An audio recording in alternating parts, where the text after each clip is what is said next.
Hello, ladies and gentlemen. My name is Mike Larkin, one half of the S&M Show podcast, and I'm back today with another interview portion of the S&M Show podcast network. This is On the Mic with Mike, and my guest today is the lovely, the very talented Miss Kaci Lennox. Kaci, how you doing? I am good. How are you? I'm doing well. I'm happy to have you on the show. Happy that we got this going into fruition because I got to say, I think you're an amazing talent and overall person. So I'm happy to just shoot the breeze with you today, talk some wrestling, and just tell your story. Oh, thank you. I'm excited to be on. Yeah, you're very welcome.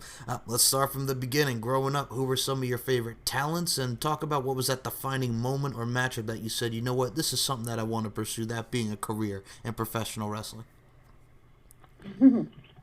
So I've been watching since I was 10 years old, and I am currently 26, so that's 16 years. I'm old. But I feel like the first thing that made me want to be a wrestler was actually it was like a bikini contest or like a lingerie contest. It sounds super weird. But it was obviously back in that era when like that's all the girls did. And occasionally, you know, they had matches, but that's what they did. They just did bikini contest and lingerie, and they had nice bodies, so they showed them off. So, bikini contest or lingerie contest, one of the two. And then we had like nosebleed seats because not the richest people in the world couldn't get floor seats. So me, my grandfather, my brother went to First Mariner Arena. I believe that's what it was still called. They changed their name like a bunch of times. But went to First Mariner Arena, watched SmackDown, I believe it was April like 20th or something like that. Went there. I guess just the reaction that the females got from like literally everybody is what made me want to do it. And then just seeing how like wrestling had progressed since then made me definitely want to do it because it just proves to the world that females can be strong and athletic, so beautiful, and that we can do everything that a man can do. So that's what made me want to wrestle. And then a defining match, I would say, is my favorite, which is Ric Flair versus Shawn Michaels from WrestleMania 24. Yep. That was my first Mania. And that match, it just draws so much emotion. And I watch it like a lot. I watch it on mute. I watch it with sound. And even though I know what the result was, just watching it over and over again and the story that it told, I mean, if it doesn't draw emotion out of somebody, like, I feel like they have serious problems. Because that match was pretty amazing. I'm sorry I like, love it makes you. me cry every time. I know. I'm sorry. I love you. Just he mouths it, and you could tell Ric Flair just the passion before he hits the kick. I mean, that match overall is just great, top to bottom. Yeah, no, for sure. And that's why it's one of my favorites. I'm gonna tell you right now because you said you're 26. I am also 26, and here's the funny thing about it. I actually started watching as well. So 2002, yeah, I was 10 as well. So it's funny because I got into the game late, as I like to say it, because as far as wrestling goes, when I was a kid, my parents did not let me watch professional wrestling. I knew about it, but I didn't start getting into 2002, which people define it as the ruthless aggression era. You know, John Cena's on the come up, Randy Orton's on the come up, you got Batista on the come up, so those were the big parts, and Brock Lesnar as the undisputed champion that year, and yes, very pivotal role with the bikini contest. You know, your Tori Wilson and Sables did it. You know, the pillow fights, obviously that was a part of it, and just like you mentioned with the women's wrestling, just great to see, you know, where women's wrestling, just overall wrestling has become over the last 16 years is amazing. Yeah, it definitely is. I mean, like, literally Stephanie just announced that we have an all-women's pay-per-view. Yep. So, we have definitely evolved. Now, I gotta say this as well, because before we came on, I was reading what's going on with the Mae Young Classic, and I gotta ask you about one. We'll jump around here, but I gotta ask you about one in particular. They just announced that Lacey Lane is gonna be in that Mae Young Classic, and I know you've gotten to work with Lacey Lane, so talk about working with Lacey. I actually only got to work with Lacey one time, but she's an amazing athlete, you know. She has a different set of skills, I would say, compared to a lot of the people at the Performance Center and at NXT and WWE. So it's a good little twist, and she's pretty feisty. Like, her attitude's feisty. She's like a little pit bull, which I know When she first started, I'm pretty sure that's what she was like going by. But yeah, Lacey's an amazing talent. She's worked oh, sorry, I can't curse. She's worked her butt off. And you know, she is just an example of, even if you get told no, to work harder and train harder and be your best. And eventually, what you got told no the first time, you'll get a yes every time after. So good for her. I'm glad she got signed. She does bring another little spin to the table. So I'm excited to see her in the Mae Young Classic. I'm excited to see who she gets to have a match against and how far she'll go. Agreed. Number one on that. Number two, you can curse on this show. It's okay. I'll put that out right there because a lot of people do ask. You can curse on this. It's okay. So the A word, ass, it's not a problem. So you can curse on this show. It's okay. Okay. Now, another thing I will mention too, talk about your training. I believe it was a Team Vision Dojo you're doing your thing there. Santana Garrett was a big part in your training. Talk about the whole training process. Training is super hard. A lot of people get into wrestling and say, oh, I can do this, and they think it's just off stage and stuff like that, you know.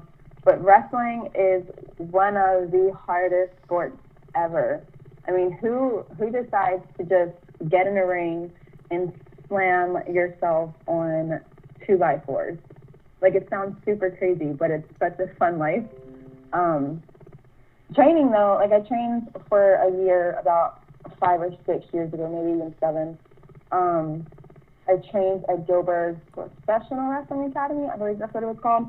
So I trained there for a year, and then I stopped. We moved down here to Florida, and then I had my tryout, and my mother wouldn't let me go to a school until I got like got an email back from WWE.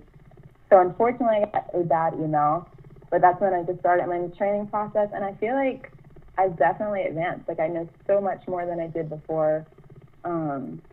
I'm unfortunately out now, even though I don't want to be out. The training's good. Like, you learn so much, and you have to have an open mind. You can't be scared to do anything. And even if you are scared, our trainers there, they just push you and they make you do it anyway, so that's a plus. But training's overall really great. It's great to have so many different people come through, and our trainers, like our head trainer, knows so many people within WWE, within TNA, within NXT, and getting their knowledge plus his knowledge, just knowledge from everywhere, it's amazing. It just makes you that much better. You mentioned a company there, TNA, GFW, Impact Wrestling, whatever you want to call it. Tremendous amount of talent there as well. The Knockouts division is incredible with talents like Sue Young. And speaking of Sue Young, talk about being an undead bride. So fun. Oh my goodness. So Sue contacted me, I want to say like the week before, 2 weeks before, and she randomly said, hey, can you come in and do a spot with me? And I said, yeah, of course, because Sue is like one of my closest friends. She's married to Rich Swan, who I've known since I was like 15. So that's 10 years right there. So I'd do anything for her. But super fun. We got to dress up in all of her wedding gear, her bride's gear. Got to wear makeup all over our face and just go out there in front of like thousands of people. Like, who does that? Who gets to do that other than wrestlers? You know? And that actually, doing that segment got me another segment with LAX, which was super fun.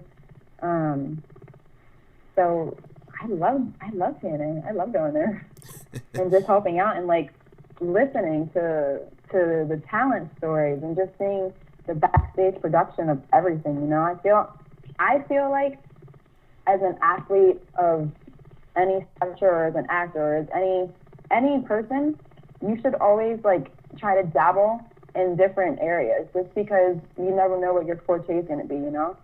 So I just like learning literally every aspect. of wrestling.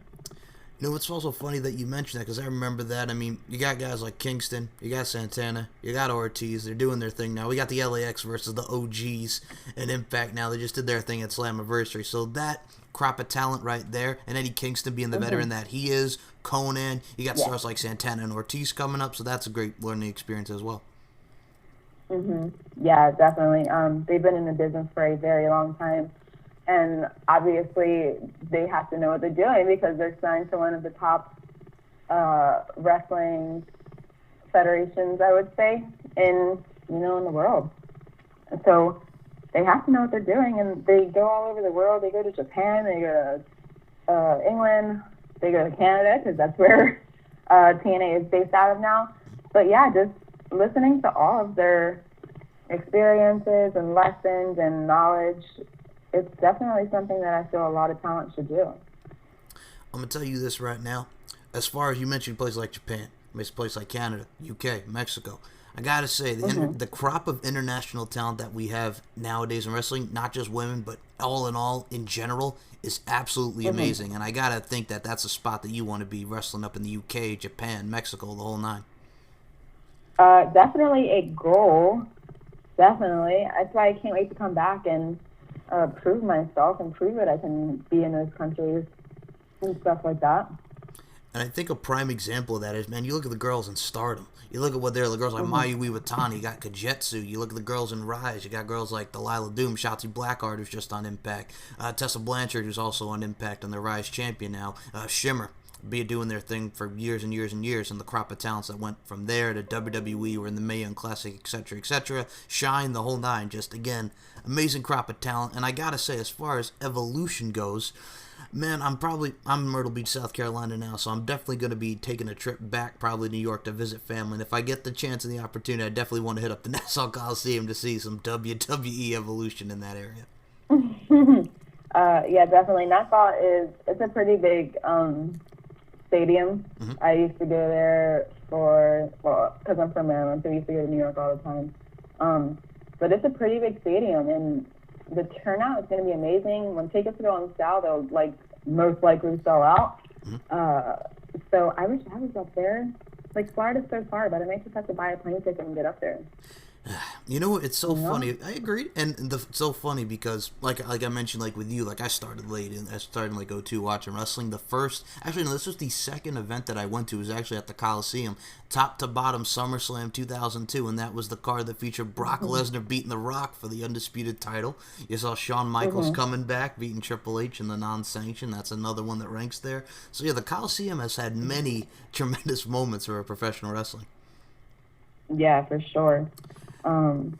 It's just a great place. New York in general. New York has a lot of history, even though it's not like the Nassau Coliseum. I don't want to say that they should have held it at Madison Square Garden because that's synonymous by itself. So maybe Nassau is a good place to be hey, this is a new start for women. This is a brand new pay-per-view. It's a new thing that we're doing. So let's hold it in a new place. Because I feel if it would have been New York, if they would have announced it as a New York pay-per-view, then people would have assumed that it would be either Brooklyn, which has a ton of history now that SummerSlam is there almost every year, or they would have assumed Madison Square Garden because of the history that it does have. So Nassau is just it's a new history-making arena, if that makes sense. Oh, yeah, absolutely. It's a new arena for history to be made. And it will be made because it's the first ever women's pay-per-view. Well, I'll tell you something right now. Now, it's so funny just because I watch these Mae Young Classics, and we talk about Mae Young Classic too. Mae Young Classic 1, we got a lot of competitors come back, and then we got Mia Yim in there again. We got Mercedes Martinez. Yeah. Yes.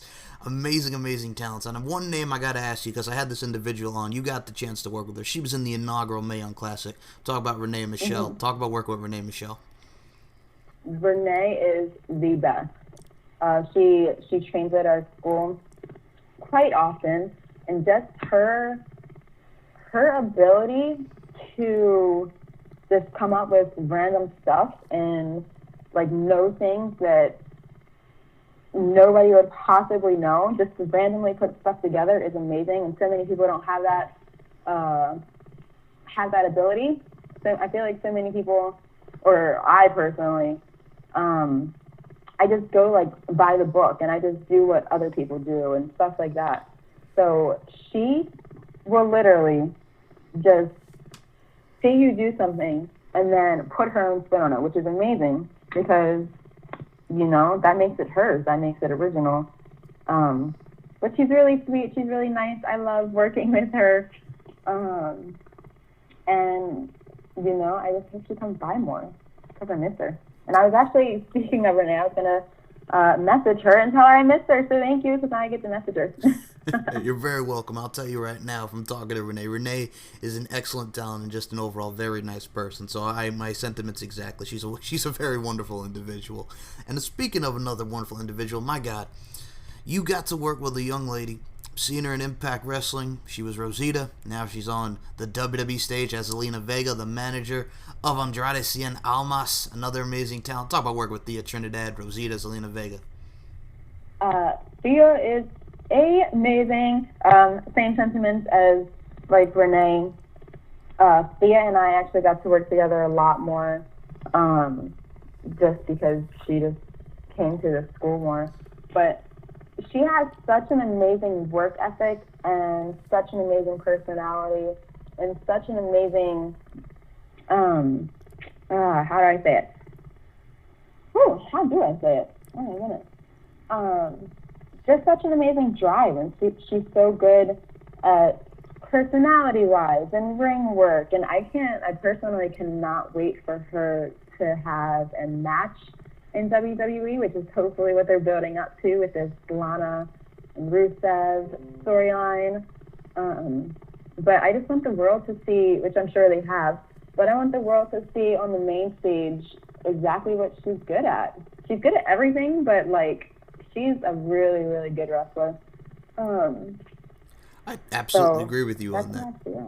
I agree. And you know what it is, too? I saw the whole deal on SmackDown this week. We had Andrade, we had Rusev, the whole nine, where we're going to be doing that, the interaction with Lana. I'm interested in seeing that. And I obviously, you know what's great also about the evolution? You get, like, Paige talk about Trish and Lita. You get to see, like, the past names come back into fruition there. You get to incorporate girls in the NXT UK division. You get to incorporate girls from NXT, obviously, Raw, SmackDown, the whole nine. So, if done, and Ronda Rousey, oh my God, Ronda Rousey will probably be on that bad boy. I mean, she's coming up with her match with Alexa Bliss. So, you incorporate Ronda and the Four Horsewoman. I mean, there's a lot of possibilities with that show.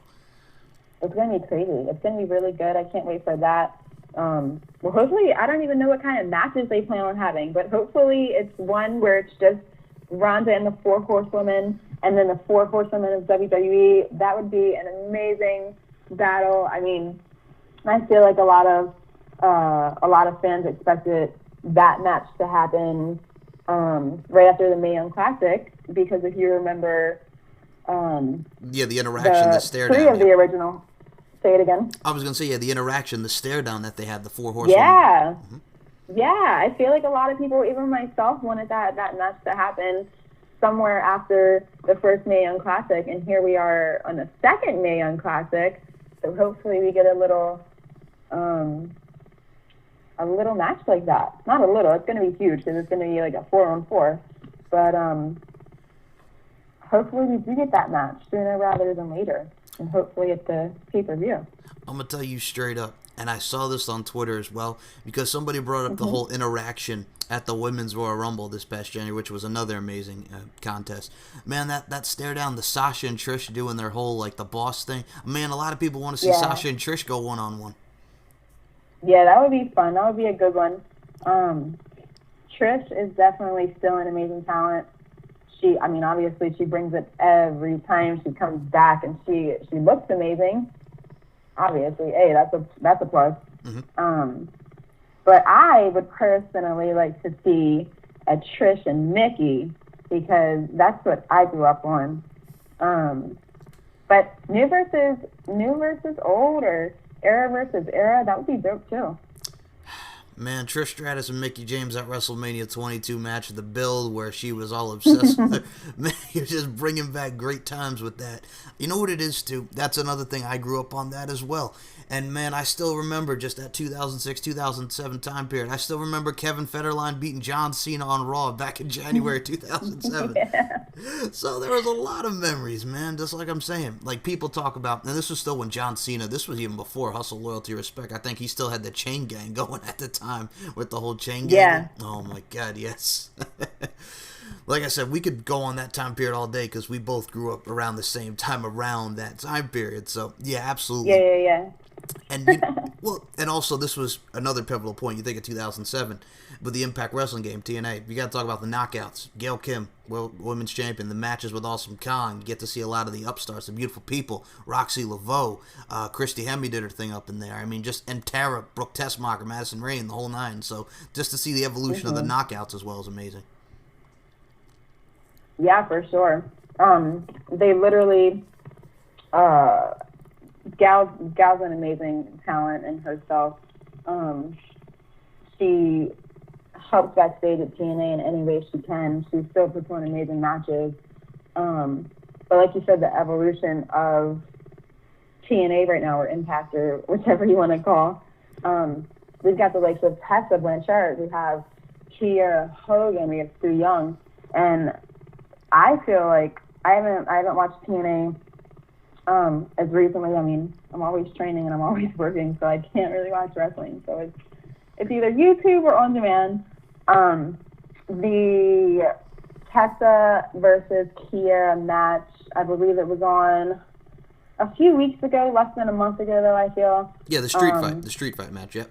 Yes. That was amazing. It was. That was freaking great. So just like, women can do that now. You know, back in the day, women didn't do street fights. Women stayed in the ring and they just stayed on the sidelines and cheered on the men.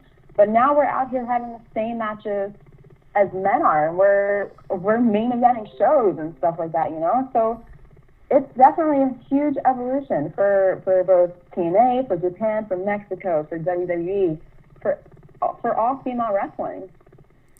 I think one other one I got to touch upon here as far as women go. Man, the Women of Honor division is another one that kills. You got Sumi Sakai as the Women of Honor champion. You see girls like Kelly Klein up in there. Madison Rayne just had a match with Sumi Sakai there. You look at girls like... We had Deanna. Yes, and Deanna Steinel. Oh, yes. There you go. I know. Look at you. well, we've got the same wavelength. I was going to mention Deanna. And you also got Karen Q. Karen Q was just announced in the Mae Young Classic today. So there you go. Yeah, I've seen that. I did see that. I'm super excited because I feel like they're getting a whole bunch of newer people, but people that have been established as female athletes or female wrestlers. But I feel like they're bringing in past competitors in some aspects, but I feel like everybody who they have announced so far, I feel are new to the game, and they're going to change up this Mae Young Classic because everybody has different movesets and different skills, and it's just exciting to watch. 100% agree. And another thing I gotta mention, I gotta mention this as well because Scarlett Bordeaux, who is also in Women of Honor, is making her Impact Wrestling debut. So there's another one from the Women of Honor camp. Yeah, there's just so many, and I think that relationship with Stardom helps them because again, like the Mayu Iwatanis, the Kajetsu, so that helps their division as well. Yeah. Yeah, Scarlett was actually at a recent TNA taping with me. She's super sweet, so she deserves all the success in the world. Nice. Now, speaking of success, Kaci Lennox, I got to talk about your success.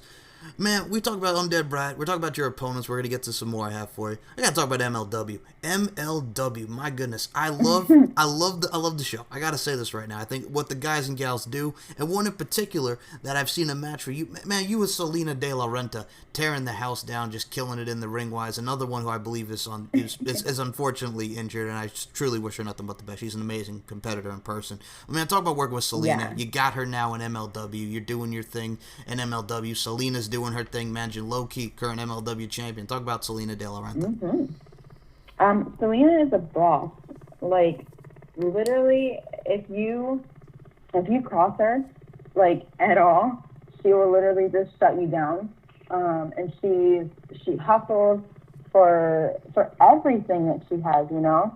And so many people, I feel like they just expect it, like handouts and stuff like that. But she definitely works for everything that she has. She is brilliant on ideas. You know, she's just all around a great person, and hopefully, I'm pretty sure she's supposed to have surgery soon, but hopefully that is true, because I don't want to say that she isn't and not be true. No, you're right. So I think she could have. Say it again. I was gonna say you're right. August 1st, she said she's going for surgery. I just saw that before on Twitter, so you're right. Yeah, so she's having her surgery soon, so hopefully she's not out for too much longer. Like, hopefully rehab and stuff go quicker than expected. But yeah, she's just a hustler, man. Well, like, more people need her ambition and drive. Oh yeah, and her and Arya Blake doing their thing as the spoiled brat, so absolutely 100%. Yeah, agree. Arya just came back as well, so good for her. Yes. Now, how did you get involved? Talk about getting involved in MLW, because I'll be honest with you, I'm watching an episode, I think it was the one where Shane Strickland's in the back, you know, we're going to have that confrontation with Selena, then I see your face, and I'm like, oh, man, we got Kaci Lennox up in MLW, and I'm like I said, I'm a supporter, and I'm a fan of yours, so I was very happy to see Miss Kaci Lennox on MLW, so talk about getting into MLW. Thank you. You're welcome. So I originally, I started off at MLW just, you know, selling T-shirts and working merch and whatnot. Court wanted me to help out with the show that I was unable to get to. So I thought, you know, oh my goodness, that opportunity has passed. I'm not going to get it back ever. But they did contact me regarding the show after that, and they asked me to come in and just do some interview stuff. Essentially, it was like a little tryout. And I guess I did good, because 2 months later, and I'm still doing it. So it's definitely been an amazing experience working with MLW, getting to work with talent that has been to WWE and TNA and like all these other promotions, and working with someone who is currently working with with WWE.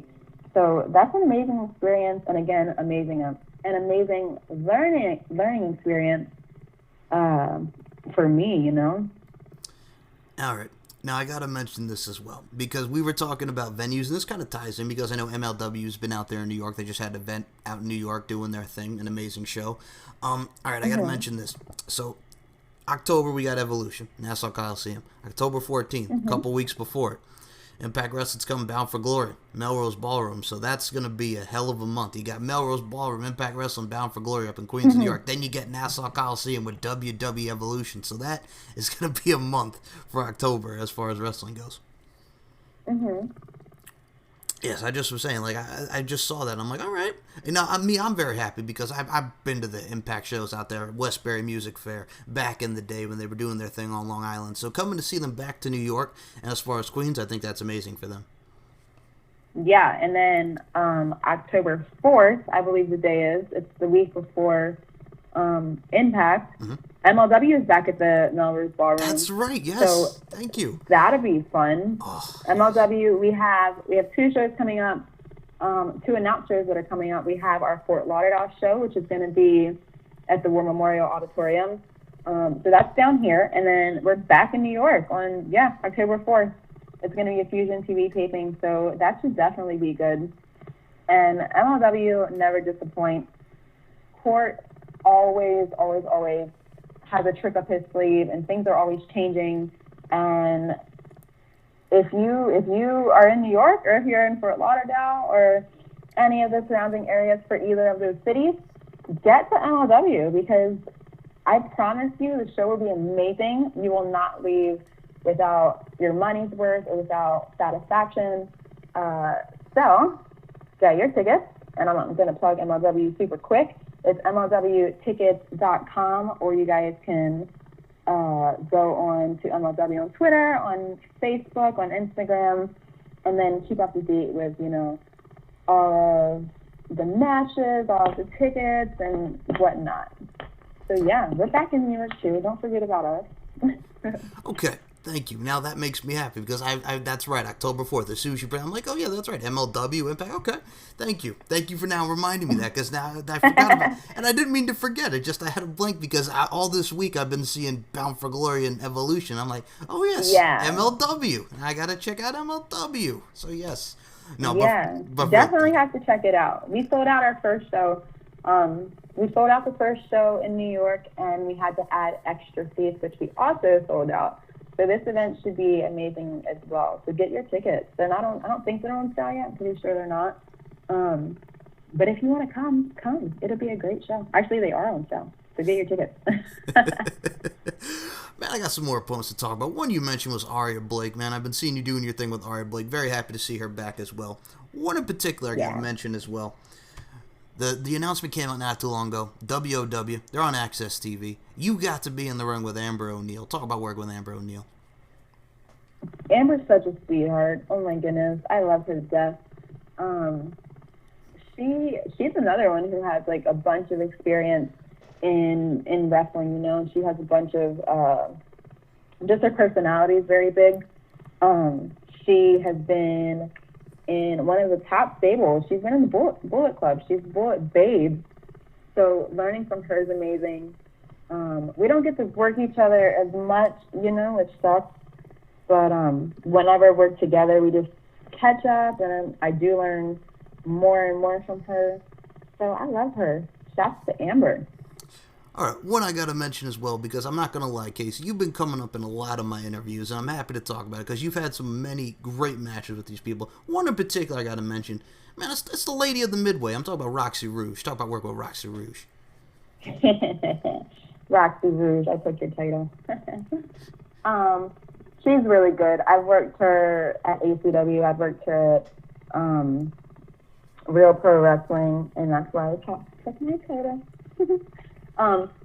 She's super fun. She has so many cool ideas. Instead of, you know, going into something the average way or the way that everybody else does or the normal way, she will give you something super fun because that's her personality. Like, literally, who she is in the ring is who she is in real life. So that's why working her is fun, because everybody, I feel like sometimes they're serious, and she just brings a sense of, like, laughter and fun and amusement to every single match that she's in. So I love her, and she's never getting that title back. I would just like to say, the fact that you started off with Roxy Rouge, I took your title. Oh, I'm not gonna lie, that was great. That was great. And yes, I've seen that match. That was a great match. And another thing I gotta mention. Well, I don't even know. I'm sorry, that threw me off for a second. Roxy Rouge, I took your title. I like that. The confidence, I dig it. Man, I gotta mention another name here. Ava Story. Seeing her on NXT. See her in Impact Wrestling. Talk about working with Ava. Ava's so sweet. We've worked each other actually a lot. At a place called Go to Russell, we've worked each other, and we worked each other like everywhere. But she's really talented as well, and she has such an amazing, the place where she trains over with Jay Lethal. So he's like a bucket full of knowledge. So she learns from him. I learn from everybody who comes through Team Vision Dojo. So our matches are always super fun, super easy. We get a good crowd reaction every time we have a match together. So I literally can't wait to get back so I can wrestle these people again. I'll give you something about Jay Lethal. The first time I saw Jay Lethal wrestle, like I said, we both started watching around the same time. So I'm going to put out a memory for people, and if you remember this as well, I think you'll feel me on this one. So Ring of Honor used to do a lot of shows out on Sports Plus on Long Island, New York. And the opening match of the show was Low Key versus Jay Lethal, and I was just like, oh, that match was great. This is when Low Key was a part of the Rottweilers, and Jay Lethal was doing his thing. Yes, oh, now that's memories right there. This was also the same card, I think, that the American Dragon himself, Bryan Danielson, a.k.a. Daniel Bryan, defeated James Gibson, better known as Jamie Noble, for the Ring of Honor World Championship. So again, just memories. Yeah. Well, do you remember when Ring of Honor was at Sports Plus? Is that in Long Island? Because I know you were talking about New York, yeah. So I didn't really watch Ring of Honor as much like back then. I barely got to watch. I mean, I got to watch like WWE, but it would be whenever like I would go over to my grandparents' house. Got you. Okay. So I did not really watch Ring of Honor back then. I do watch it now, so and that's always good. Oh, yeah. Well, and also, okay, I gotta mention it since we did mention Ring of Honor. Ring of Honor New Japan, Madison Square Garden, the same night as Takeover next year, WrestleMania. Yeah. Yes. Oh my goodness. So okay, so I heard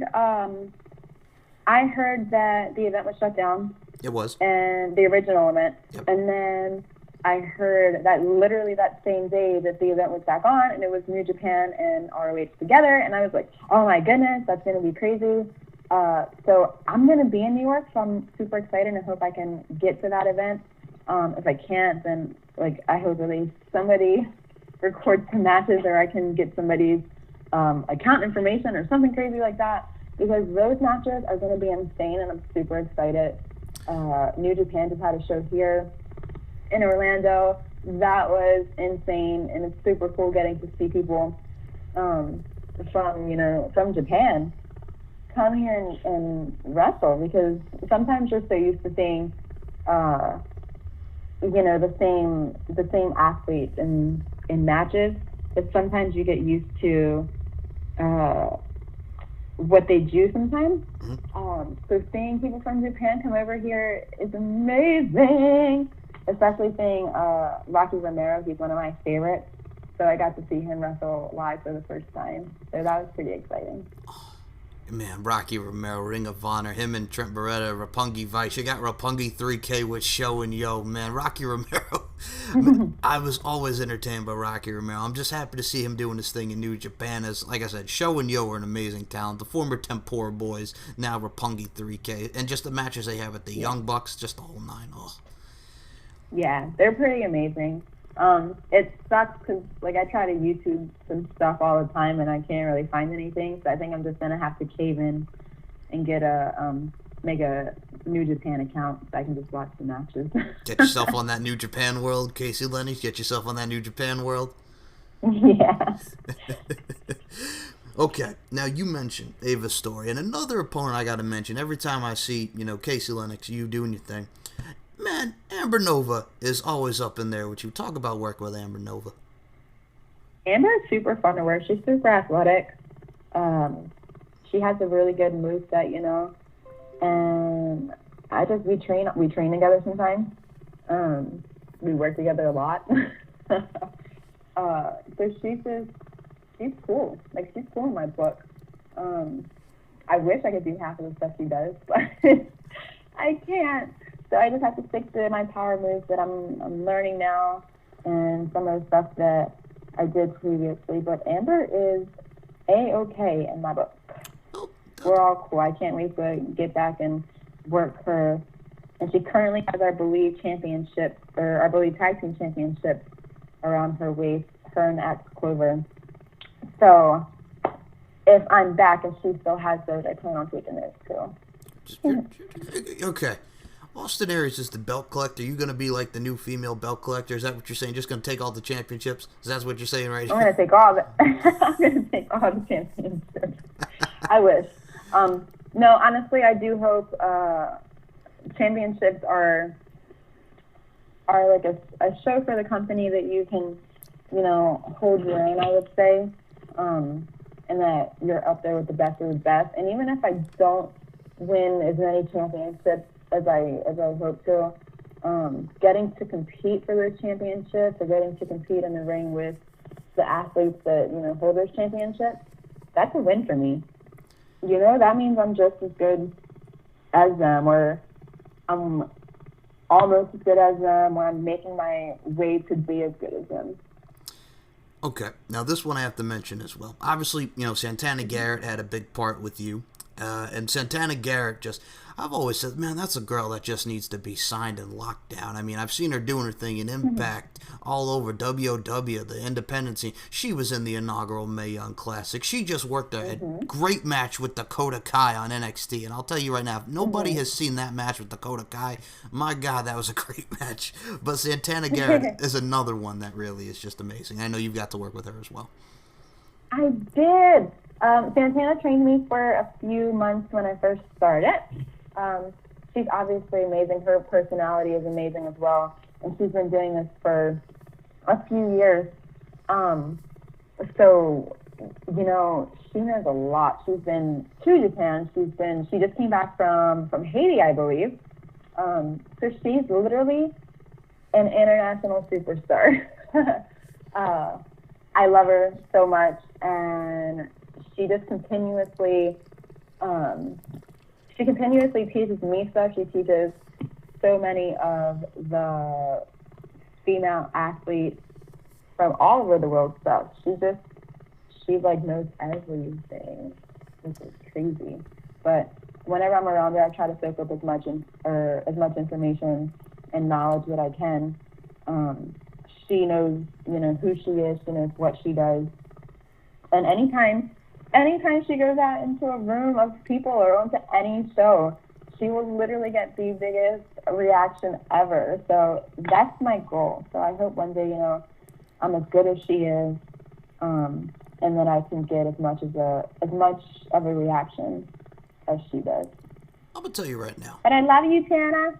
I'm gonna tell you right now, and I'm gonna say this with the utmost sincerity and respect to you. I could tell you right now, with your goal, your drive, and your passion and ambition, not your intuition. I could have started singing Shakira there, but I won't. No. Yeah, one of those, or Jewel, or Shakira, one of those, man. That's early 2000s. That's, again, our era, my era. Yeah, just bleh. Anyway, Yeah. I digress. Excuse me.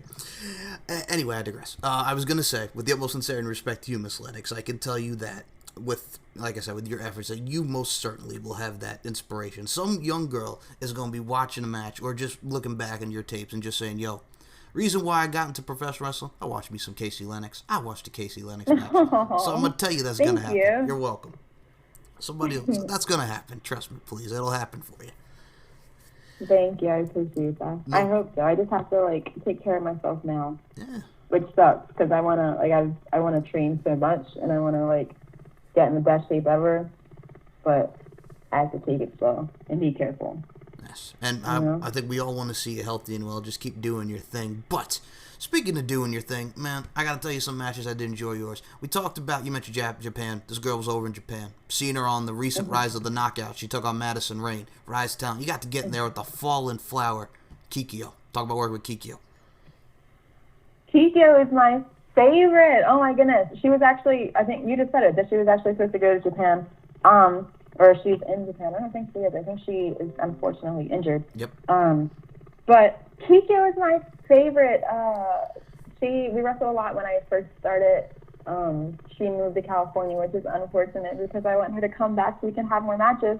But we wrestled a lot together in ACW, and she is such a fun person to work.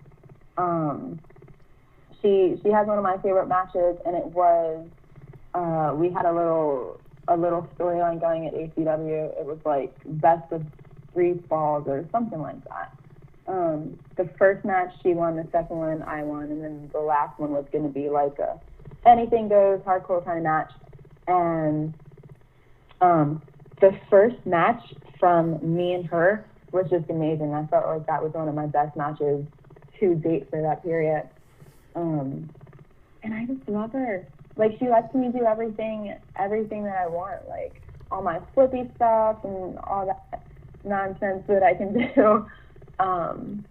But I really hope she comes back, and I hope she recovers quickly so we can work some more. And then maybe we can go to Japan together. That would be fun.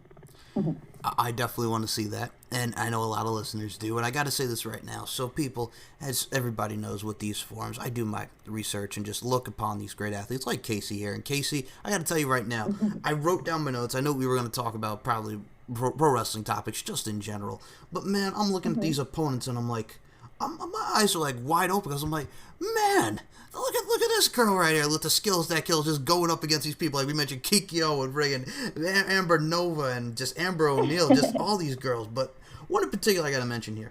All right. So she was on WWE. She was in Tough Enough. She was a very, very... She was a very entertaining character in Impact. She was a bride for many times. But I got to talk about working with Laurel Van Ness, Chelsea Green. Talk about working with Chelsea. Chelsea Green. Oh my goodness. This girl, if she doesn't get signed like this year, I'm gonna be so upset. Chelsea's an amazing person. She also has such an amazing work ethic, and literally every match she goes out there and gives it her all. And personality-wise, obviously, TNA, she was Laurel Van Ness. She's amazing. Like, I need to learn personality from her because she just does it all. Like, she can quickly go from being Chelsea Green to being Laurel, or being Laurel to being Chelsea. And I want to do that. Like, I want to do all the stuff she does. You know, she's a taller athlete, and she still does some crazy cool stuff. And she's worked the likes of literally everybody. She has like a no fear attitude, which hopefully someday after these blood clots and after all this stuff I can have, because I want to do all this crazy stuff. But I love Chelsea, and I love whenever I get to see her. She's just like, her personality is kind of contagious, you know? Like, whenever she comes around, you just want to be happy. Mm-hmm. So I love her. And hopefully we'll be seeing her in the New England Classic. I don't know anything, I haven't heard anything from her, but hopefully, fingers crossed, we'll be seeing her. That would be super fun. I'm going to tell you right now. Who knows who she would come as? Exactly. Mae Young Classic, Evolution.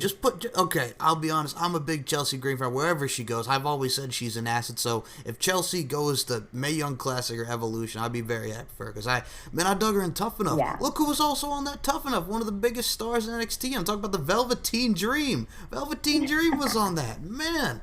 And I got to tell you right now, I dig that gimmick. That's one of my favorite gimmicks in NXT. You know, just the flamboyance. Just he has that Prince vibe to him. His finishing maneuver is the Purple Rain maker, but has Purple Rain in it. And just the whole ambiance, the overall thing of that is just amazing. So that's another one. I don't mean to go on a diatribe about Velveteen Dream, but the dude's amazing and he's come a long way. And you got his tag team partner, Lio Rush, who was on the Indies. He's a part of 205 Live now. So you get to see that incorporated. But yeah, Chelsea. Yeah, they're two great. Oh, go ahead. Oh, no, I was going to say, but yeah, Chelsea, we'll come back to Leo and Velveteen, but man, Chelsea Green, I got to tell you, that character development that they did with Impact Wrestling, TNA, like I said, whatever you want to call it, and yeah, but anyway, Chelsea Green, man, Laurel Van Ness, you start her out as that rich girl, like, you know, snobby kind of deal. Then they did the thing with Braxton Sutter. She gets, you know, she's not going to the altar, you know, Braxton loves Allie.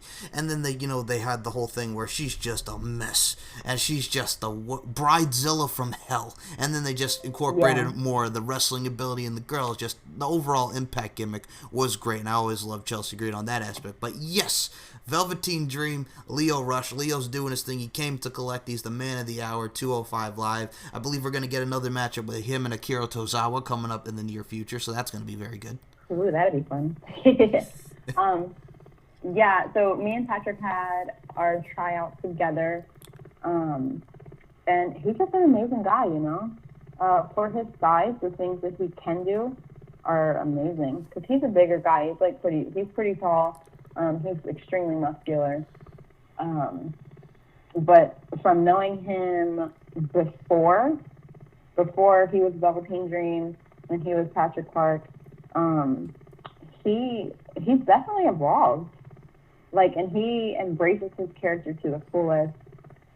He's that person day in and day out.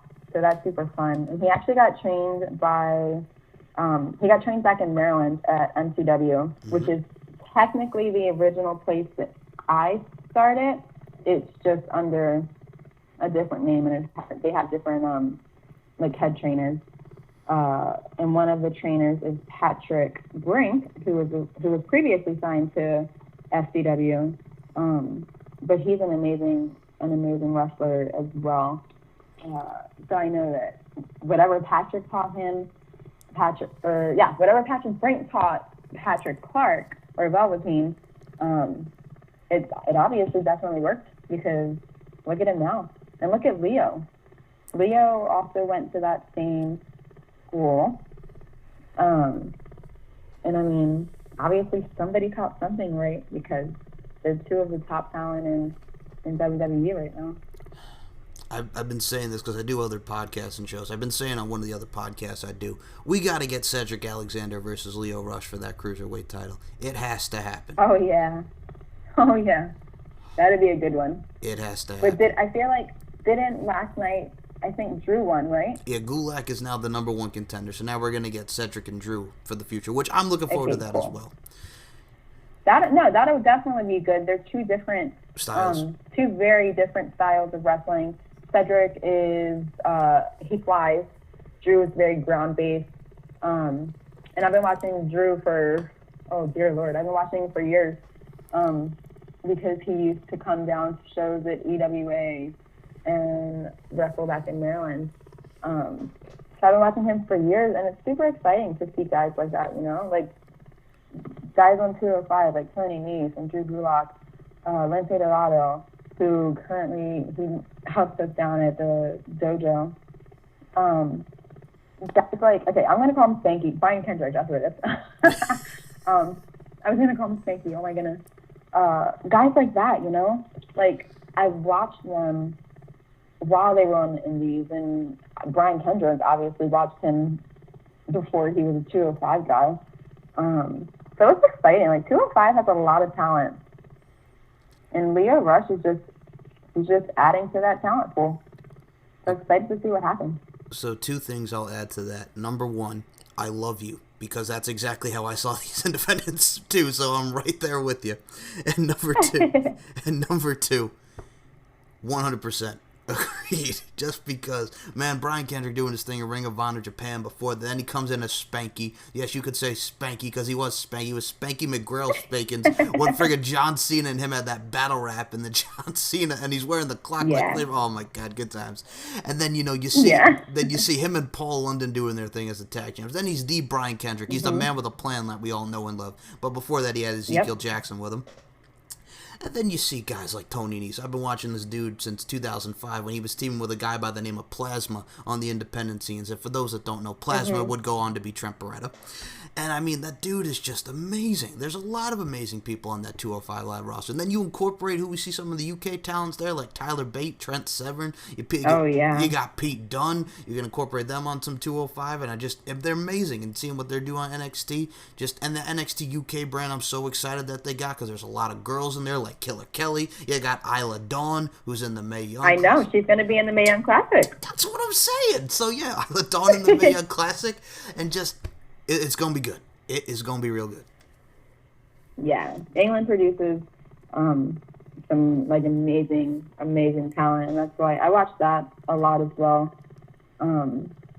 Just for different stuff. Different stuff that's not, the same as America. But I love Rocky and English wrestling. Or England wrestling. British wrestling. Yes, there you go. No, I got to mention this as well. Talk about international now. You got to get in the ring. La Rosa Negra. Man, I seen you doing your thing with La Rosa Negra. Talk about working with La Rosa. Oh, she's super fun. She's been around for a while as well, and we worked together in Miami / Fort Lauderdale, that kind of area. And she actually just came up here to Orlando a few weeks ago. But she's super, super fun to work and easy to work with. She's hard-hitting, which I love because I hate when people hit me softly. But she's hard-hitting. She, again, knows what she's good at, and she knows how to get a reaction from the crowd. So I love working with her. And hopefully she's based in Miami, I'm pretty sure. I don't know if she's going to come up here anytime soon for any matches or anything. But hopefully when I get down to Miami, I can work her again. All right. Now, when you say you don't like people hitting you softly, I was going to make a pop culture reference. And, hey, they're probably killing you softly one time, 2 times. Little Fuji's reference right there. But, no, I agree. I'll be honest with you. If I was in the ring and somebody was coming at me soft, I'm like, yo, hit me. Just hit me, because I think because it's just like the stiff and just the whole I don't want to say like strong style, but just when you have like a matchup when you're just like you're getting snug and you're telling a story that way, that's one of the best storytellings as far as wrestling goes. Yeah, for sure. No, I definitely I prefer to actually get hit hard. Okay, no, but like for real, I duly noted. My God, yeah, I've seen you I've seen you taking a beating, and I've seen you dish it back. So I'll attest with you on that. I've seen you doing your thing. So most definitely on that front, I agree with you. Thank you, thank you. Hey, you're very welcome. Now, okay, I got to mention this name. Sorry to do anything on Shine. Men, indie wrestlers. Man, you got to get in the ring with Jenna Van Muscle. Let's talk about working with Jenna. Oh my goodness. Me and Jenna we've worked quite often together. She just came back from an injury as well. So good for her. But she is a powerhouse. I mean, I'm sure you've seen her size. Obviously, everyone has hopefully seen her size. But she is one of the strongest female wrestlers that I know to date. She will literally have you lying on the ground and just pick you up with no problem. You know, she just has to bend over and put her arms around you and pick you up. That's it. You could be dead and she could pick you up by herself. So she's definitely a freak of nature. She is super strong, but she also has such an amazing personality. She's super sweet. She's just overall a nice person. I'm glad she's back. Now, I agree with you on that, and I'll be honest with you. Oh my God, that girl is so strong, man. I know what you're talking about. My goodness, her size, stature, just athletic competitor, great competitor. And another one I got to mention is because we talk about NXT in there as well. I'm watching Bianca Belair wrestle Candice LeRae, and she just lifted her. My God, that's another strong competitor. Yeah. My God, Bianca Belair, and I think she's only been in the biz for like 2 years as well. Another short time, but man, the girl is she just got married to what's his face in the Street Profits? Not oh God, Montez Ford. There we go, Montez Ford. Yeah. So, man, Bianca Belair, that's another one whose star is on the rise. She is. I mean, and look at her. She's freaking jacked. She has the body of, like, I don't even know. She has the body of just a super muscular person. No, but she's extremely gorgeous. She's extremely strong for herself, and she's not. I don't want to say she's a big person. She's not very. I want to say like tall wise, but for her size, she's extremely jacked, and she works hard for that. So good for her being strong and being able to lift anybody and throw anybody wherever they want and whip them with her ponytail or her braid. So yeah, she's worked super hard to have that body and have that strength. So she might as well use it, right? Exactly. Again, another one who was in the inaugural Mae Young Classic, doing great matches in that one as well. Man, every time I see that whip, I dig it, and it kind of reminds me of, I hate with the pop culture references. I'm sorry, this is like the third one. I mentioned like Jewel with Intuition and Fuji's. Man, I think of like Willow Smith with I whip my hair back and forth. I whip my hair back. Yeah. I gotta say, I dig it though. I dig it. I think it's unique. I mean, it's something that we haven't seen. So, any dimension or element you want to add to your character, go right ahead. Yeah, for sure. I mean, you definitely have not seen that. If at all, you haven't seen it in a very long time. I'm personally scared of it. I know that has to hurt because, like, it's your hair, and she's really whipping it. So, so I'm personally scared of it. And if that matchup ever happens, I hope that she has short hair or something like that so that she doesn't use it. Okay. Now, I got to mention this one. Man, you got to do a triple threat match, and I've seen it. I thought it was really good. You got Jordan Grace up in there. You got yourself, Kaci, and you got Samantha Heights. Talk about working with those two.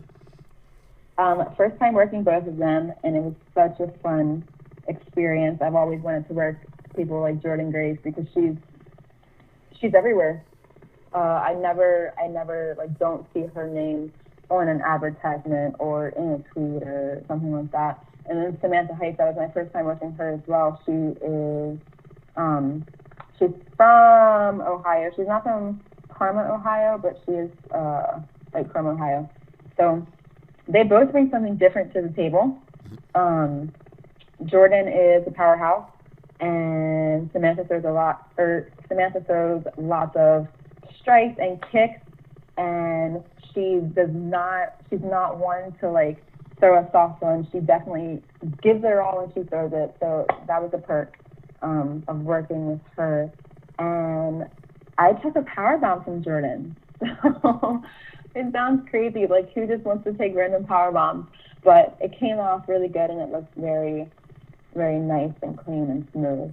So I love working with new people. My next hit list is probably Harlow Hair. So fingers crossed that I can work for sooner rather than later. Okay. Well, I gotta mention this. You mentioned power bombs. I gotta tell you, when I was a kid, because I gotta mention, growing up same time, both the same age. Awesome Kong, when she would deliver that awesome bomb, oh, like I mean, I'm sure like another one that's crisp and smooth, but man, just the way that she would deliver that power bomb, my goodness. Yeah. Things like that, or things like Taya Valkyrie had her slam on the stage. That is pretty devastating. Oh, I Between agree. her and like Beth Phoenix. Beth Phoenix does a similar move. But back in the day, I used to say, "Oh, I never want to do that. That looks like it would hurt. It sounds crazy, and it does hurt." But when you're in the rush of it, it's just something that happens, and it's like boom. And once it's over, it's over. You might hurt the next day, but hey, this isn't ballet; it's wrestling, right? Exactly. Okay, I got to mention this as well because yes, it is Taya Valkyrie and the Glam Slam, Beth Phoenix. Okay, I've totally forgot what the heck the name of the move. Somebody help me. I think it's like the Road to Valhalla, I believe is what she calls it on Impact Wrestling because I've seen Taya do her thing in Lucha and Impact, but someone will Yeah. correct me this. I think it's the Road to Valhalla. I believe that's what she calls it at Impact Wrestling. So, but yeah, another one who's just amazing. My God, Taya Valkyrie, just men, women. That's another one who's just stars on the rise. Yeah, she is on the rise, definitely. She's just getting started in uh, TNA. Obviously, she hasn't been there for too long yet, but I'm excited to see, a match between her and Tessa.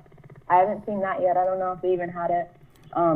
But those are two very, very strong females in wrestling right now. So I'm excited to see how that could, or what that would be like. Or her versus Sue, or her versus Kiera. They definitely have different skill sets than Taya.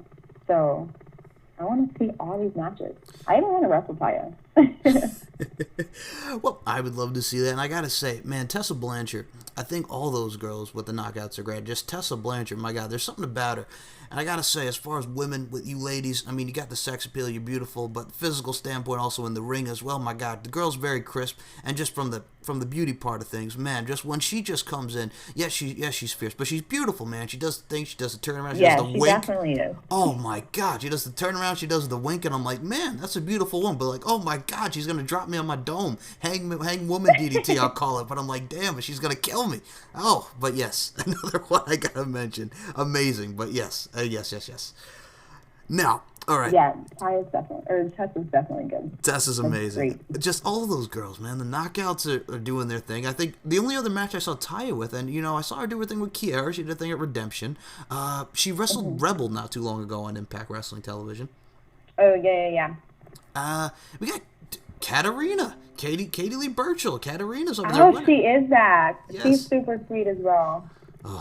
Now, I got to tell you, I was so happy in 2008 because I remember. Now, Mickey James was the champion at the time in 2008. I just remember a lot of the Beth Phoenix matches. I'm like, those are great, but I remember thinking to myself, I want to see someone different because I was enjoying those matches, and they gave Katie Lee Burchill the shot at Night of Champions 2008 against Mickey James, and I was very happy for her because I know she was doing the thing with Paul at the time. This was a couple years after. Yeah. This was after a couple years. Remember when Paul Burchill was the pirate? Yeah. Okay. And then they did the whole thing with Katie Lee, and then, they were going to the new ECW at the time. But yeah, I was very happy to see her get that opportunity. And for those that don't know, she had a great ladder match, I think, in OVW against Beth Phoenix. So yeah.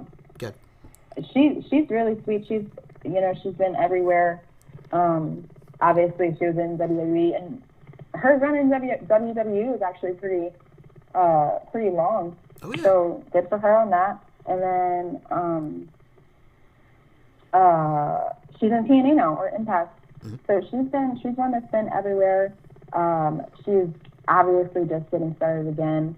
So I'm excited to see what they're going to do with her in Impact. So but I'm excited to see what they do with her and how far she goes, and maybe she'll win the championship. And I feel like we didn't get all of her in WWE.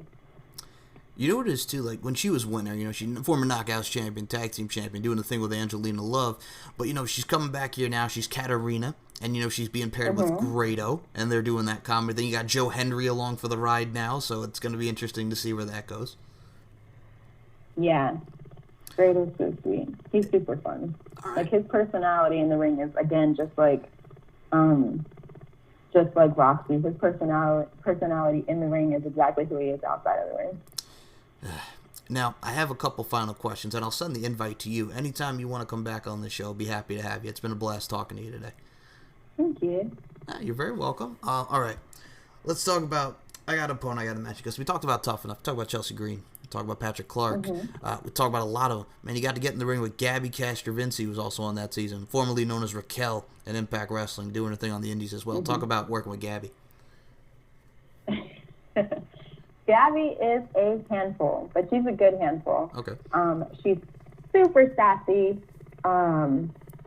Just inside of the ring, outside of the ring. Sorry, I'm stuttering.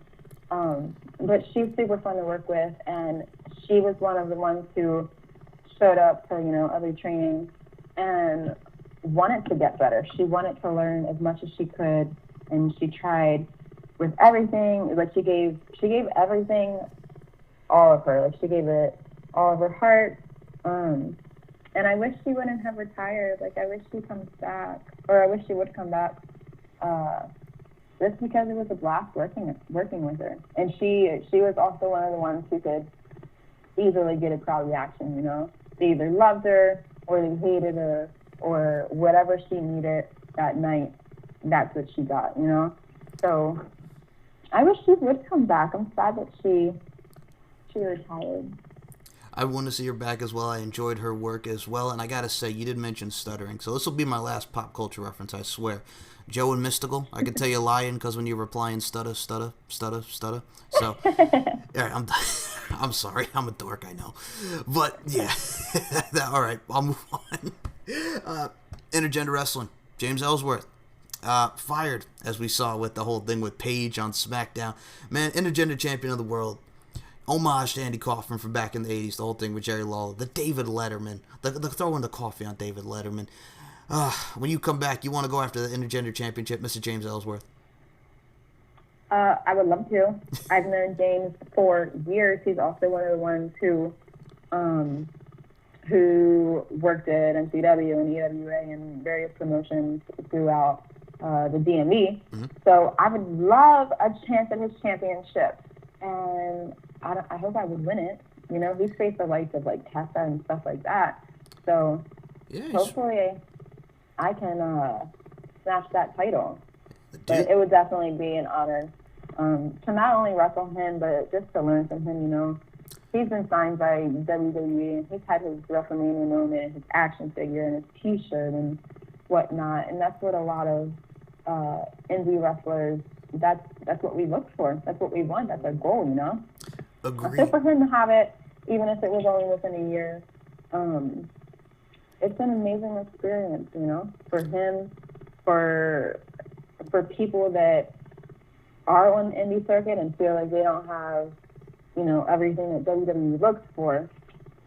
He's a representative, or not a representative, he's a representation that it doesn't matter what you look like or if you don't fit the mold or anything crazy like that. He's representation that as long as you work hard and keep trying to better yourself, that you can reach your goal. Beautifully said. And number two, yes, I have seen James Ellsworth doing his thing against Tessa. The man fought Sue Young. The man fought Penelope Ford. I mean, the dude has just been having great matches with that championship. Yeah, and good for him, Exactly. He took something that no one else had, He took something that WWE essentially, it was kind of like, I don't want to say their brainstorm, but he was part of the women's division. And so many men are part of the women's division, not in such a way that that he is or that he was. But he took an idea or a story that WWE essentially gave him, and he created his own division. You know, he created his own thing outside of WWE. So good for him. Like, so many people might just be like, hey, I got released and now I'm just going to take bookings. But he literally created his own championship, created his own match for every show that he's on. So good for him. I'm happy for him. And that's another thing too. Intergender wrestling, I think, is amazing. I know you've got to work with a lot of great guys, and I think Lucha Underground does a great thing with intergender wrestling. Got Eva Lise over there, more great talents on Lucha Underground front. But yeah, just overall, not just intergender wrestling, but just the state of pro wrestling now is just amazing. Yeah, no, for sure. I love the direction that wrestling is going and has gone and is going, because it's exciting. Like, for so many, I don't want to say for so many years, but for so many years, people, they said they were getting tired of the product and stuff like that, and it wasn't making sense anymore, and it was the same storylines and blah, blah, blah, blah, blah. But now we have, like, the most exciting stuff going on, not just in WWE, not just in TNA, but not even just in MLW, but all around the world. There's these matches that fans of the past would be like, what is that? What are they doing? But now it's just incredible. It's something that back in the day you would think never would happen, but it's happening. Now, final words from you. I gotta ask, if someone wants to get into pro wrestling, whether it be a guy or a gal like yourself, what advice would you give them? I would definitely say to find a reputable school. That would be number one. I don't go to the gym as much. It's sad. Find a reputable school. Always have a plan B, and prepare to give everything to wrestling. You know, prepare for the sleepless nights. Prepare for waking up at 4 a.m. to hop in a car and drive to who knows what city. Prepare to be broke sometimes. If wrestling is your number one passion and it's everything that you want to do, you have to sacrifice a lot. You have to sacrifice being out sometimes. Like, I'm out right now and it sucks, and I have to go to training and watch tonight because I can't wrestle. So just prepare for hardships, prepare for crying, but also prepare yourself for the happy moments that you get, and then just relish in those. Relish in those moments, but also keep working your butt off, because opportunities arise and opportunities don't arise. Like, you could get an opportunity one day, but then the next day it might be gone. So take what you have now, like, take those opportunities and roll with it. So then keep working. Once more, beautifully said. And number two, I wanted to add to that, you mentioned your injury. First and foremost, let everybody know, give us an update. How are you health-wise overall? I am getting better slowly but surely.